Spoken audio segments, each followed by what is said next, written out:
प्रसार माध्यमातून चालू घडामोडी पाहण्यासाठी न्यूज केंद्र चॅनलला लाईक व सबस्क्राइब करा। ज्येष्ठ समाजसेवक कैलासवासी जगदीश तुलसीदास तन्ना यांचे दिनांक 2 जून 2024 रोजी अनपेक्षितपणे दुःखद निधन झाल्याने एक पोकळी निर्माण झाली। खोपोली शहरातील नामांकित व्यापारी समाजसेवक म्हणून त्यांची ख्याती होती।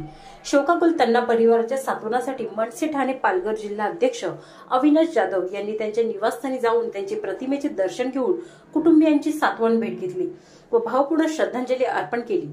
कैलासवासी जगदीश तुलसीदास तन्ना यांच्या मृत्यू पश्चात धर्मपत्नी चंदाबेन, सुपुत्र पियुष जगदीश तन्ना, धर्मेश तन्ना, संजय तन्ना, सून, नातवंडे एकूण 18 जणांचा मोठा परिवार असून अनेक राजकीय, सामाजिक, व्यापारी अशा विविध क्षेत्रातील मान्यवर, नातेवाईक, समाज बांधव तन्ना परिवाराच्या सांत्वनासाठी खोपोली येथील निवासस्थानी मोठ्या संख्येने दाखल होते।